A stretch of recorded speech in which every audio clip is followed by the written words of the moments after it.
Welcome to All Right in Sin City, a podcast about writers and writing in the Windsor, Detroit region. Your podcasters today are Irene Moore Davis, author, educator, and local historian. Kim Conklin, Windsor-based writer and filmmaker. And me, Sarah Jarvis, former bookseller, publishing rep, and literary festival chair.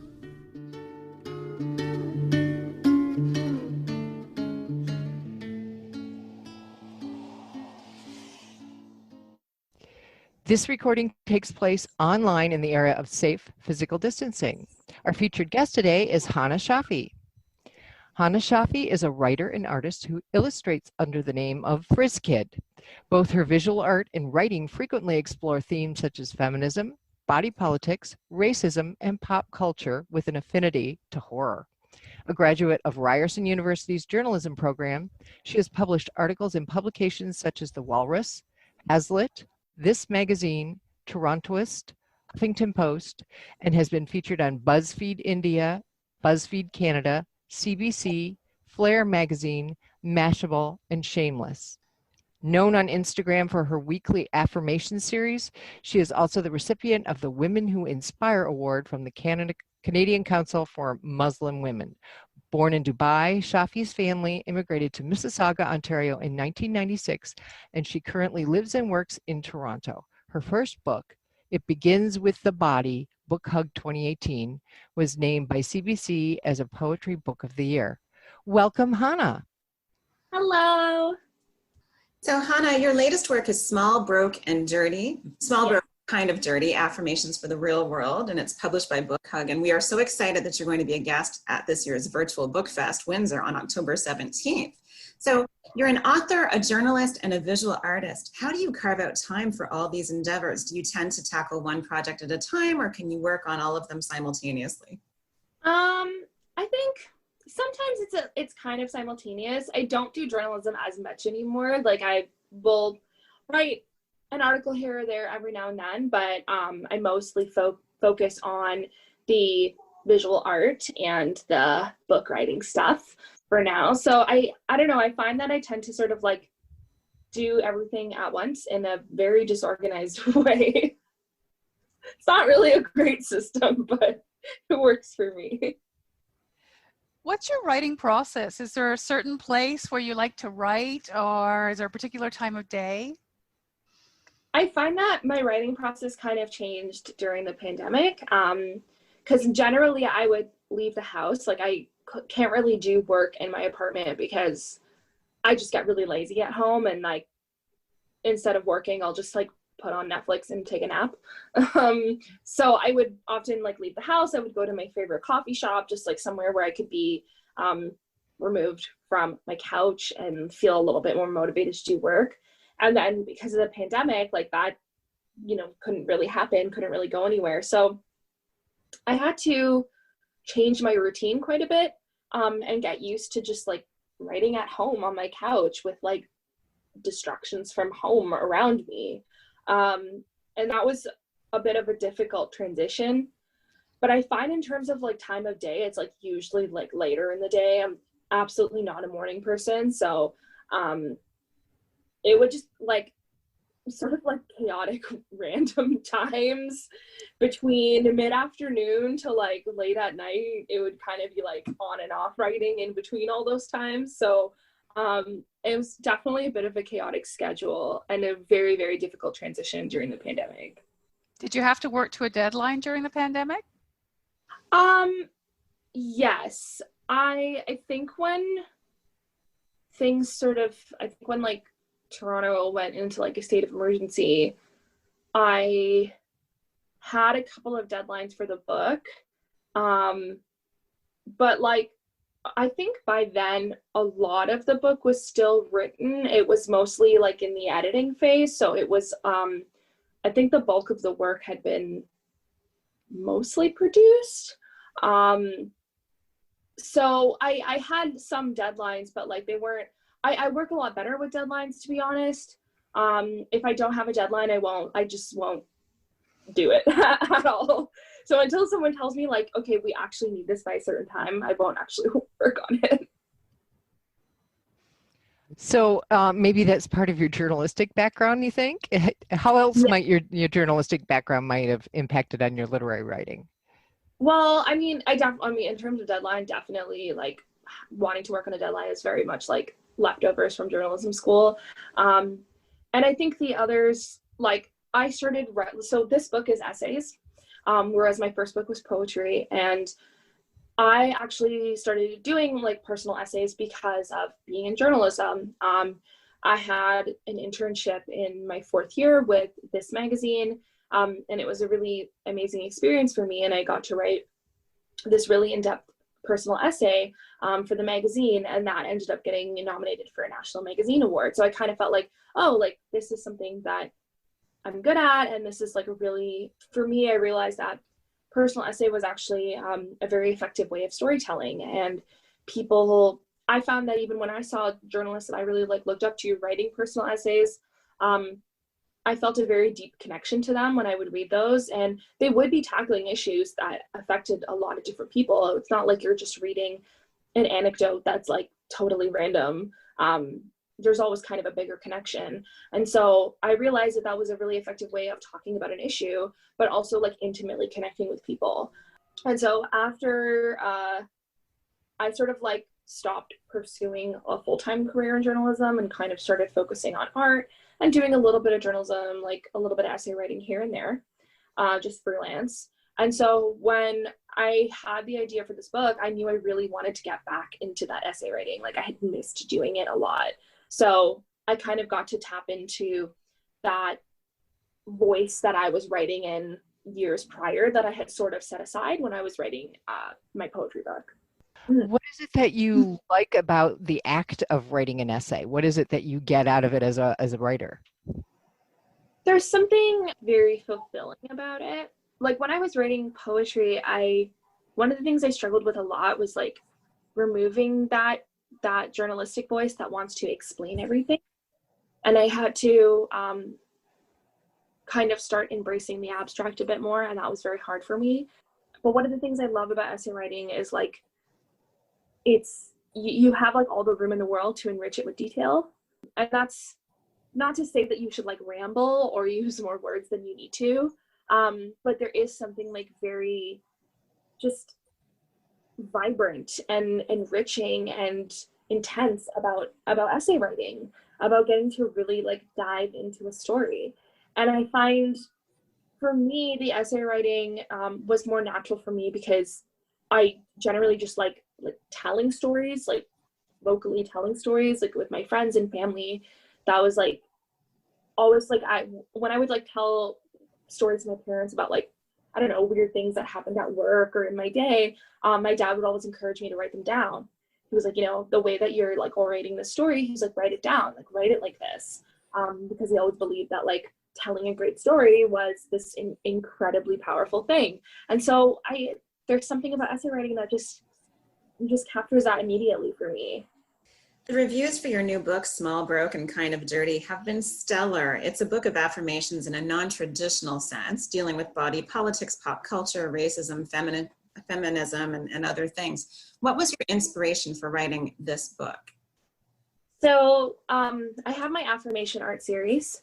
I started it in March 2016, sort of unintentionally started it. I was just sort of making art, and then a couple of pieces, one piece in particular from that series went viral. And then all of a sudden people were like looking at my art, which was super weird for me because I didn't think that was going to happen, and I didn't go to art school. So I kind of just thought I was like doodling online relatively anonymously. So that I've been doing that series on an almost weekly basis for 4 years now. And I did have some people say to me, like, just like people on social media say that I should put together the affirmations in a book. Maybe not all of them because I've done over 200, but like the best of them are my favorites or people's favorites. And like, I liked the idea, but like for me, I was like, I can't just do like just a coffee table book with like just the images. Like the writer in me can't do that. And like, I can't just put out this book without really getting into what was happening behind all of these different affirmations. Because when you post stuff on Instagram, like it's a great medium, but there's obviously only so much you can say. you can write stuff in the captions, but it is very much a visual form of social media. So people are not really looking to read whole essays in the captions of the work. So people would, see the affirmation artwork, they like the message in the drawing, they like it, that's great. But I was like, if I'm gonna put these in a book, I want to get a lot deeper into it. And I also want to sort of demystify them, because some of the viral images in the series, like they kind of went everywhere. And I feel like people attributed like this mysticalness to them of like, oh my God, like what if like you, like I've had people message me like, oh my God, like you're so wise for like writing this and like making this thing. But I sort of wanted to like bring it back down to earth, because a lot of the affirmations were inspired by like pretty universal run-of-the-mill experiences that like we all go through. Like I was making some of those affirmation pieces because I was unemployed and I hated my life, which is like pretty mundane. That's a lot of people feel that way. So I wanted to create these essays to capture these like sort of seemingly mundane stories, but showing that like we kind of all go through these motions, and like that's what connects people. Yeah. If that makes sense. You cover some serious issues in Small, Broke, and Kind of Dirty, but you managed to do it with a certain approachability, a lightness of touch. How was the process? Was it easy or difficult for you to find the right voice and tone for the book? Yeah, there were some difficulties in the tone. Like I knew that I wanted the book to lean into humor a lot more, to be really light, to be really funny. In my previous book, the poems that were humorous were received really well and were really, really fun to read in front of audiences and like get people laughing. It was just, I don't know, I really enjoy making people laugh. But I also knew that I wanted to touch on things that were very explicitly political, because the affirmation art series is very political, and I do touch on things that are considered taboo topics or inflammatory topics. But I wanted to touch on them in a way that was casual and like non-academic, because I think with a lot of very heavy political subjects, the writing is, it's extremely heavy. It can be hard to access because a lot of times political writing is very academic, and that tends to alienate people. And I find like people will sort of give up on trying to understand an issue because the language feels beyond them. And even for me, like I went to university and like remember reading journals, but even for me, I find a lot of academic writing to be very inaccessible. And so I knew like, okay, I want to broach these tough subjects, but I want to broach them in a way that's like very easy for people to grasp.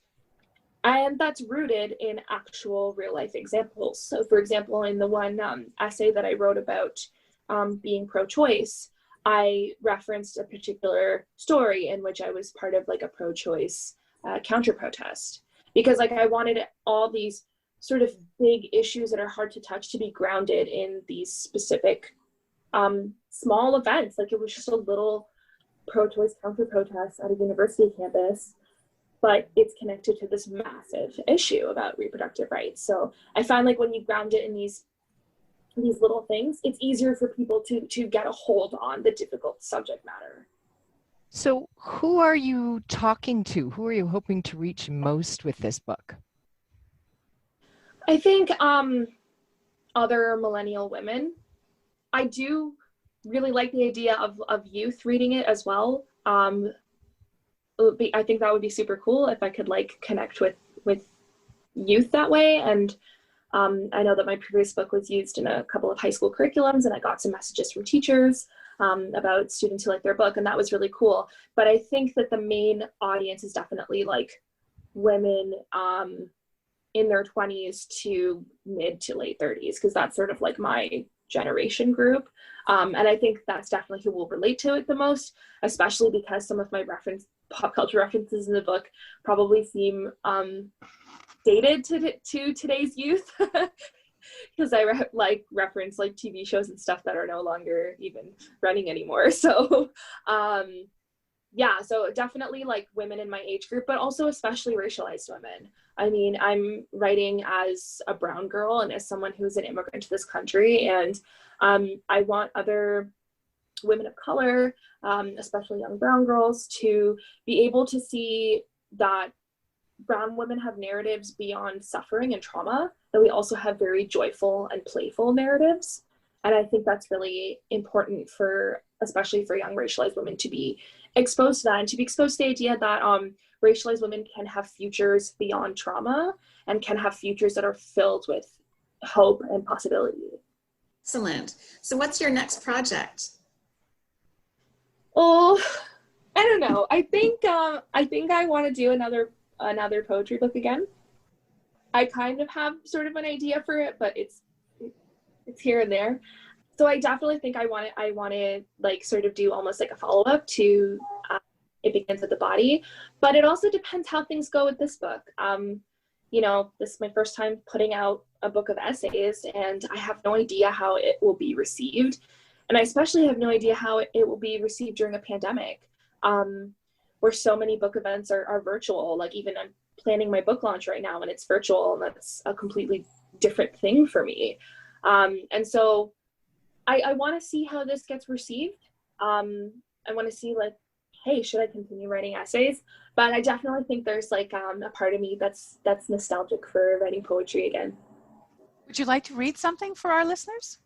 Yes, I would. I learned to be vulnerable on New Year's Eve of 2013/2014. It was the first time I had ever cried in front of my core circle of friends, with the exception of one of them. We were all at a dive bar called Sneaky D's, a cheap hangout that's sort of a Toronto legend, famously included in the graphic novel series Scott Pilgrim. Greasy nachos, cheap beer, and a very creaky dance floor upstairs. I was thrilled to be spending New Year's Eve out with my friends at a Toronto bar with no curfew. I'm an immigrant kid, so this is a huge deal. I'd been going through a hard time over the previous few months. Hard time is the neat phrase that I use to package the intangible terrors of being stressed, anxious, and filled with existential dread while in university. Hard times is code for, don't ask, shit just really blows. That night, something in me snapped. The girl who had never cried in front of her friends, even while watching sad movies, yes, even The Notebook, even Titanic, was suddenly sobbing, fighting through tears to articulate what was wrong like an out-of-breath second graders who's lost it, seemingly for no reason, at recess. Mascara running, glittery eyeshadow turning into a milky pool of yuck around my waterline. I just stood in the middle of the bar as folks clinked glasses and danced for the hopeful new year, crying. My newfound emotional depth decided to make its debut in the most embarrassing, pathetic way imaginable. Why couldn't I have just shed a few tears during Lion King like a normal person? I shuffled over to the bartender and asked for a tissue. I'm sure he assumed I was just another girl who'd had too many whiskey sours and was surrounded by shitty friends. It was humiliating, and in that moment, I wish it hadn't taken me 20 years to learn to be vulnerable. I wish I'd realized sooner that it's okay to show the weak, broken parts of yourself, and that showing those parts actually isn't weak or broken at all. In fact, it's the strong thing that'll help you piece yourself back together. Perhaps if I had learned how to express vulnerability earlier, as a child, even as a teenager, I wouldn't have chosen New Year's Eve in a crowded bar as the prime time and location for my breakdown. Or maybe it was fate, a very literal outpouring of the years that had passed in order to cleanse myself for the future. After this display of vulnerability, I learned who my real friends were. While some were there to hold my hand and say it was okay, others looked visibly irritated. When you show the deepest parts of yourself, of your life, not everyone is going to like what they see. But through those responses, you get a sense of who truly loves you, of who is willing to offer empathy and patience, even when you're wailing in a public place and getting snot all over your hands. This is why vulnerability is a gift. It's a net that will catch all the yuck, all the people who aren't worth it, and what flows through is the good stuff, the things that matter. Thank you. Thank you. Thank you so much for joining us, Hana Shafi.